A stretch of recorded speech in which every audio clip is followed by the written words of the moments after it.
Hello friends, आज हम लोग देखने वाले हैं क्रिमिनोलॉजी और पेनोलॉजी में स्कूल्स ऑफ क्रिमिनोलॉजी का पार्ट 2। पार्ट 1 हमने पहले कवर कर लिया है। आपको इस वीडियो के डिस्क्रिप्शन में पार्ट 1 का लिंक मिल जाएगा।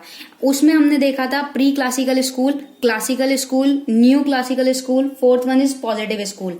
अब आज की वीडियो में पार्ट 2 में हम देखने वाले हैं सोशलिस्टिक, सोशोलॉजिकल, मेंटल टेस्ट और आपका ज्योग्राफिकल और अदर। तो चलिए शुरू करते हैं। सबसे पहले बात करेंगे सोशलिस्टिक स्कूल की। सोशलिस्टिक स्कूल, इनके जो फाउंडर है वो है कार्ल मार्क्स। और इन्होंने एक बात बताई कि क्राइम का जो एक मेजर कॉज होता है वो क्या होता है। अकॉर्डिंग टू कार्ल मार्क्स, जो क्राइम का एक मेन रीजन होता है वो होता है class struggle which is product of capitalism.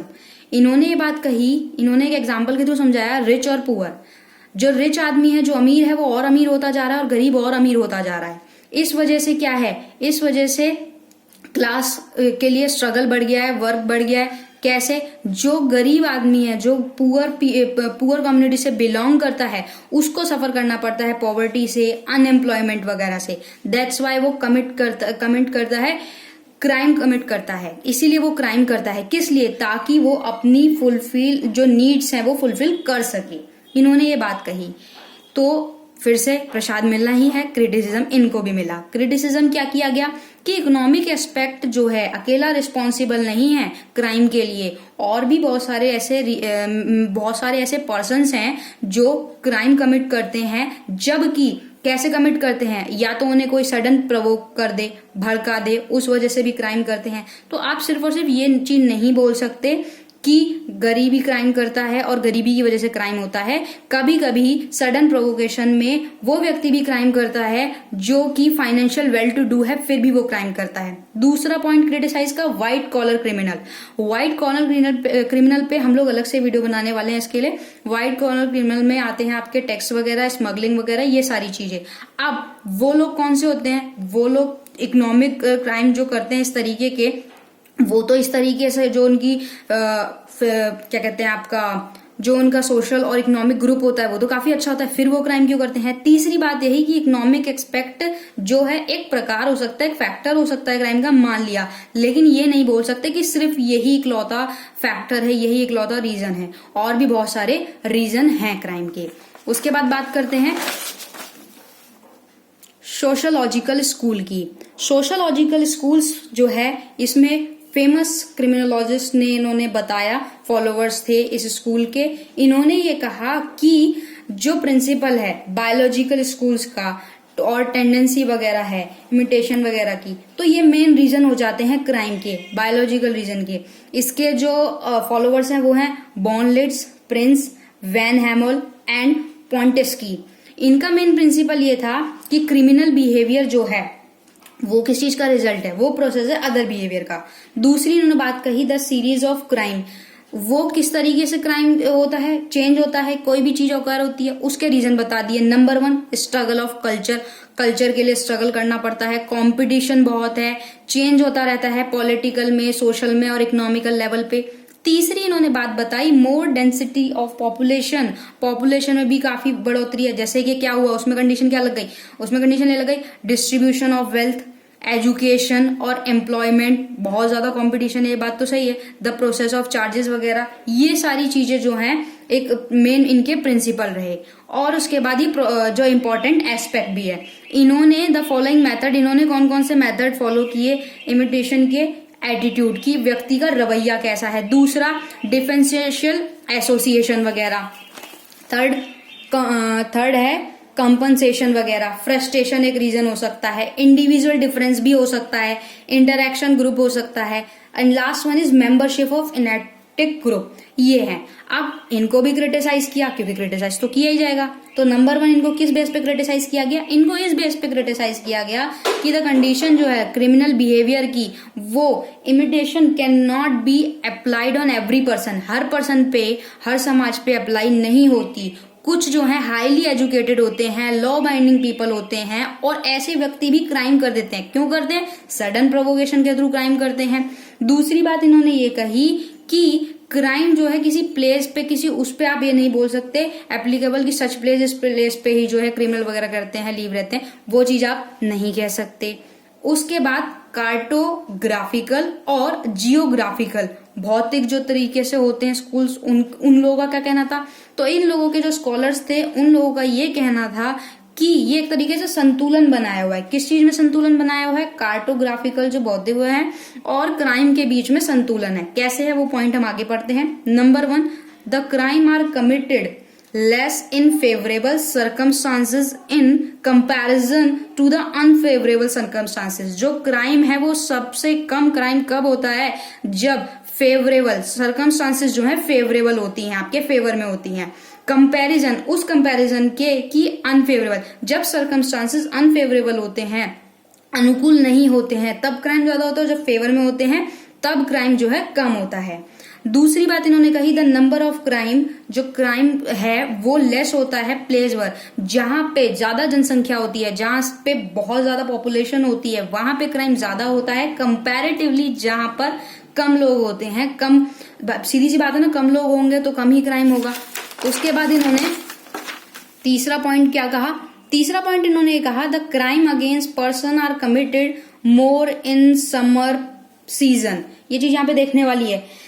Were as इसमें बेसिकली इन्होंने ये बोला कि पर्सन के जो है पर्सन पे बॉडी के जब कमिटेड, बॉडी के अगेंस्ट जब क्राइम होता है तो वो ज्यादातर होता है गर्मियों में, जबकि क्राइम जब अगेंस्ट प्रॉपर्टी होता है तो वो होता है सबसे ज्यादा सर्दी में। जैसे कि चोरी, लूटपाट, ये सब सर्दियों में ज्यादा होते हैं। ये तो हम बेसिकली जानते हैं कि सर्दियों में क्या है, लोग जल्दी सो जाते हैं, ज्यादा सुनते नहीं है, अपना आराम से कमरा वमरा बंद करके रहते हैं, तो उस टाइम पे ये सब चोरी वगैरह ज्यादा होती है। और जब गर्मी का सीजन होता है तब ह्यूमन बॉडी के अगेंस्ट क्राइम ज्यादा होते हैं, तब लोगों में गुस्सा ज्यादा आता है। मैंने पहले वीडियो में बताया कि जो गर्मी में रहने वाले प्रदेश हैं, जो ऐसे लोग हैं जो गर्म प्रदेश में रहते हैं, वो लोगों को जल्दी गुस्सा आता है और वहां पे पर्सन के अगेंस्ट क्राइम जो है, उस पर्सन की बॉडी के अगेंस्ट क्राइम सबसे ज्यादा होता है।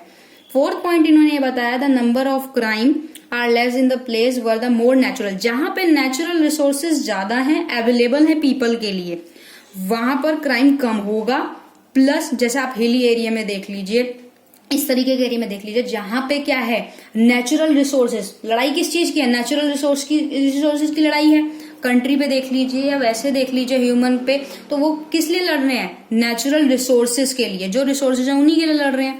सर्कमस्टांसेस, उसके बाद जो भी उस तरीके के सर्कमस्टांसेस के लोग हैं वो क्यों लड़ रहे हैं कि भाई वहां के सर्कमस्टांसेस पर उन लोगों को वो चीज नहीं मिल रही है। तो जहां पर नेचुरल रिसोर्सेज ज्यादा होते हैं वहां क्राइम रेट कम होता है। अब इन्हें भी क्रिटिसाइज किया गया, इस स्कूल को क्रिटिसाइज किया गया 3 पॉइंट पे। नंबर 1, जो इस तरीके के फैक्टर हैं, इस तरीके के रीजन हैं, वो हो तो सकते हैं लेकिन होल रीजन नहीं हो सकते। कंप्लीटली आप ये नहीं बोल सकते कि इसी वजह से क्राइम हो सकता है। ये भी एक रीजन हो सकते हैं पर कंप्लीटली नहीं हो सकते।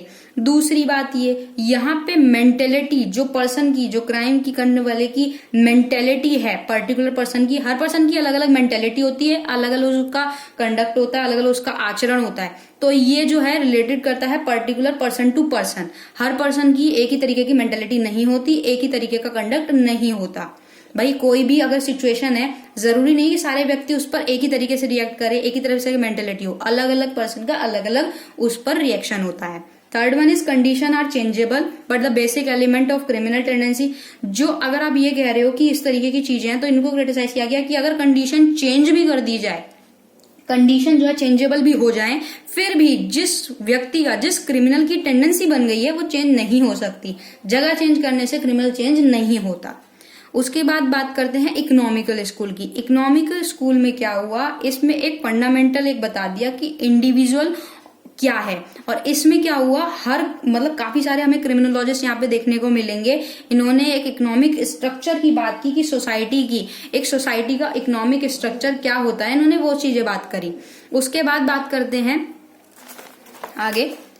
इसमें आपको बहुत सारे क्रिमिनोलॉजिस्ट मिलेंगे, हमने यहाँ पे कुछ ही मेंशन किया हुआ है। जैसे अरस्तु ने क्या कहा, उन्होंने कहा कि पॉवर्टी जो है वो रिवोल्यूशन वगैरह, क्राइम वगैरह ओरिजिनेट होता है कैसे, भाई गरीबी है या कोई भी चीज है तो इस तरीके की जो क्राइम है वो ज्यादा होते हैं। और इसमें एक चीज और देखने वाली है, क्वारी करता है ऐसी चीजों को, crime are committed due to, अब किसी भी इंसान की पॉवर्टी जो है, गरीबी जो है वो मैटर नहीं है, मेन चीज ये है कि वो व्यक्ति के मन में लालच आ जाता है, कहीं ना कहीं लालच की वजह से व्यक्ति जो है क्राइम करता है। उसके बाद डॉक्टर बंगर ने क्या कहा, उन्होंने ये कहा कि अपनी मॉडर्न एज में जैसे जो भी कैपिटलिस्टिक इकोनॉमिक है तो वो अपने एक्सपीरियंस यहाँ पे शेयर करते हैं, जैसे कि जो सोशलिस्ट कंट्रियां हैं लाइक चाइना, रशिया, इन लोगों के इन कंट्रीज के एक्सपीरियंस के बेस पे उन्होंने ये एक बात बोली कि प्रैक्टिकल एप्लीकेशन आप अगर देखते हैं तो ये एक तरीके का कोरिलेशन है। कोरिलेशन किसके किसके बीच है, इकोनॉमिकल कंडीशन क्या है और क्राइम वगैरह सिचुएशन क्या है। तो ये सारी चीजें इन्होंने यहाँ पे बहुत सारे इन्होंने फॉलोइंग प्रिंसिपल दिए। सबसे पहले तो उन्होंने ये कहा कि ऑलमोस्ट 79% ऑफ क्रिमिनल बिलोंग करते हैं नॉन प्रॉफिटेबल जो क्लास है, जिनको प्रॉफिट नहीं मिलता, वो क्लास जो है सबसे ज्यादा क्राइम करती है। He said that crime relating to property such as theft, robbery, house breaking record and increase during the period of, जब अब किसी भी चीज का जब प्राइस रेट जो हाई होता है तभी ना प्रॉपर्टी वगैरह से रिलेटेड ऐसे तरीके के क्राइम होते हैं, थेफ्ट हो गया, रॉबरी हो गया, वो कब इंक्रीज होता है, वो उस टाइम पे जो है इंक्रीज होता है जब डिप्रेशन होता है किसी भी पर्सन को, at the period of depression का टाइम पीरियड चल रहा होता है उस टाइम पे, और जब प्राइस जो है हाई रहता है। दूसरा इन्होंने बताया कैपिटल जो इकोनॉमी है वो ज्यादा हाई रहती है, तब उस टाइम पे जो सबसे ज्यादा क्राइम होता है। तीसरी इन्होंने बताई अनएम्प्लॉयमेंट वगैरह है, चिल्ड्रन और वुमेन जो है वो क्राइम वो भी बताया। उसमें उन्होंने बताया कि इसके बावजूद क्या है, इफेक्टिव जो लेजिस्लेचर मेजर वगैरह है वो सारी चीजें यहाँ पे बताई गई। उसके बाद 9 पॉइंट है मल्टीपल कॉशंस थ्योरी। मल्टीपल कैसे कि भाई अगर आप, ये सबसे इंपॉर्टेंट रहता है। अब यहाँ पे क्या है, the cause of the crime can not be attributed to any particular factor. कोई भी भाई इसमें ये नहीं बोल सकते कि कोई भी स्कूल गलत बोल रहा है, ना ये बोल सकते कि कोई भी स्कूल के सारे फैक्टर सही हैं। हर व्यक्ति के अलग अलग हैं, अलग अलग रीजन है। जो भी क्राइम कमिट होता है उसके बहुत सारे रीजन होते हैं और बहुत सारी थ्योरियां भी हैं।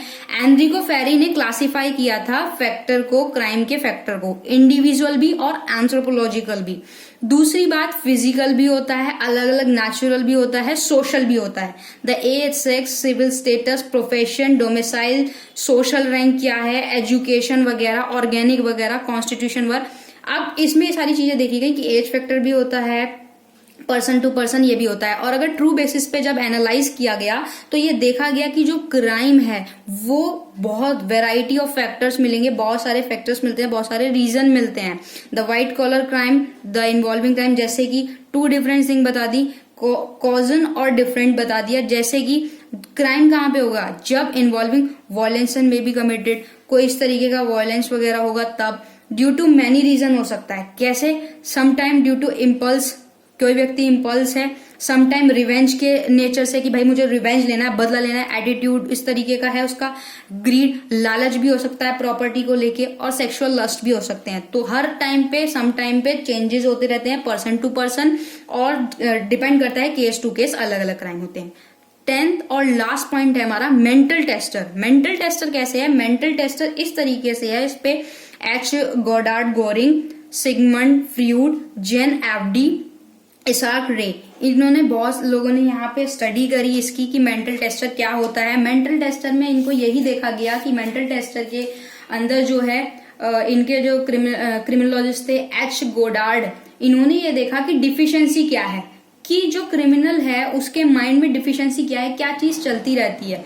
तो ये चीज देखी गई कि भाई जो फ्रॉड वगैरह करता है तो वो क्लेवर ज्यादा है, चालाक ज्यादा है, तो उसके माइंड में किस तरीके की डिफिशियंसी चलती है, किस तरीके का बिहेवियर चलता है। एक मेंटल टेस्टर की क्रिमिनल जो है उसके माइंड में क्या क्या चीजें चलती हैं, ये सिग्निफाई करता है कि जो लो इंटेलिजेंस वाला व्यक्ति है वो क्राइम कैसे करेगा, और जो हाई इंटेलिजेंस वाला व्यक्ति है वो क्राइम किस तरीके से करेगा। तो यहाँ पे एक मेंटल टेस्टर है, ये डिपेंड करता है कि पर्सन टू पर्सन कि उसकी मेंटल डिफिशियंसी क्या है, उसकी एक तरीके से आप कह सकते हैं कि आईक्यू वगैरह तरीके से क्या है।